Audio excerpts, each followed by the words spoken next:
The one and only Ivan, page 116, comfort. All day I try to comfort Ruby, but what can I say? That Stella had a good and happy life? That she lived as she was meant to live? That she died with those who loved her most nearby? At least that was true. Crying. Julia cries all evening while her father sweeps and mops and dusts and cleans the toilets. When George sees Mac, he runs to him. I can only hear a few of his words. Vet. Should have. Wrong. Mac shrugs. His shoulders droop. He leaves without a word. When George wipes the fingerprints off my glass, his cheeks are wet. He doesn't meet my eyes. The one and only Ivan. When all the humans have left, I send Bob to check on Ruby. How is she? I ask when he returns. She was shivering, Bob says. I tried to cover her with hay, and I told her not to worry because you were going to save her. I glare at him. You told her what? You promised, Stella. Bob lowers his head. I wanted to make the kid feel better. I shouldn't have made that promise, Bob. I just wanted... I point to Stella's domain, and for a moment it seems like I've forgotten how to breathe.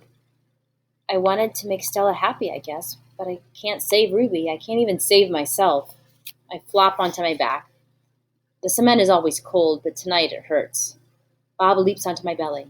You are the one and only Ivan, he says. Mighty Silverback. He licks my chin, and he's not even checking for leftovers. Say it, Bob commands. I look away. Say it, Ivan. I don't answer, so Bob licks my nose until I can't stand it any longer.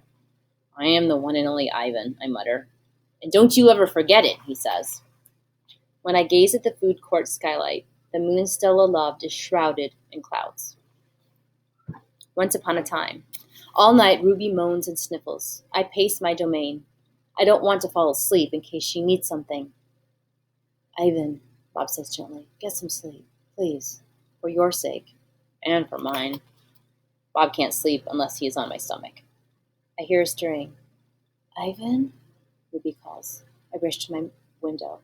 Ruby, are you all right? I miss Aunt Stella, Ruby sobs. And I miss my mom, and my sisters, and my aunts, and my cousins, too. I know, I say, because it's all I can think of. Ruby sniffles. I can't sleep. Do you know any stories the way Aunt Stella did? Not really, I admit. Stories were Stella's specialty. Tell me a story about when you were little, Ruby pleads. She puts her trunk between the bars. Please, Ivan? I scratch the back of my head. I don't remember things, Ruby, I admit. It's true, Bob says, trying to be helpful. Ivan has a terrible memory. He's the opposite of an elephant. Ruby lets out a long, shivery breath. Oh, well, that's okay. Night, Ivan and Bob. I listen to Ruby's soft sobs for long, horrible minutes. Then I hear myself saying, Once upon a time there was a gorilla named Ivan. And slowly and deliberately, I try to remember. The grunt.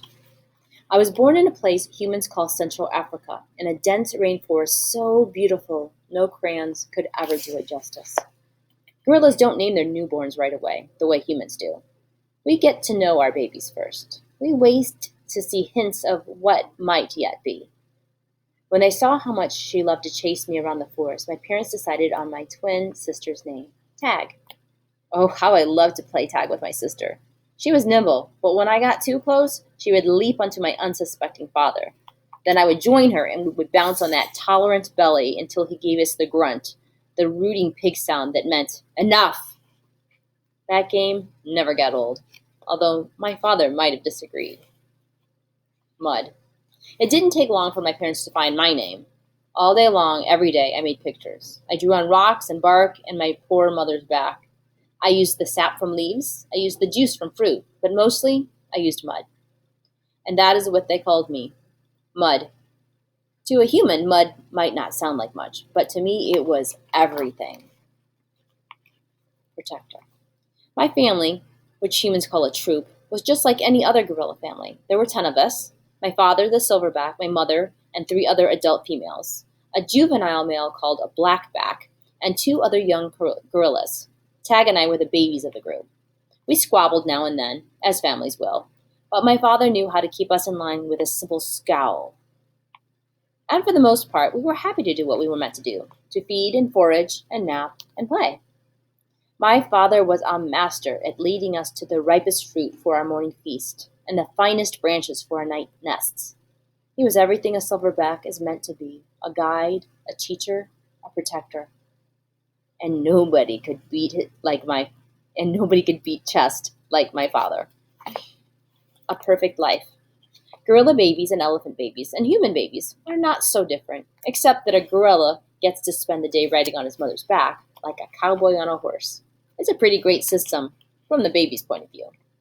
Slowly, carefully, a young gorilla begins to venture farther and farther away from the safety of his mother's arms.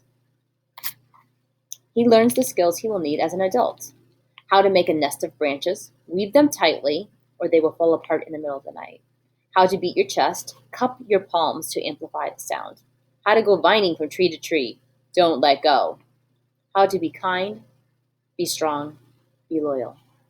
Growing up gorilla is just like any other kind of growing up. You make mistakes, you play, you learn, you do it all over again. It was, for a while, a perfect life. The end. One day, a still day when the hot air hummed, the humans came.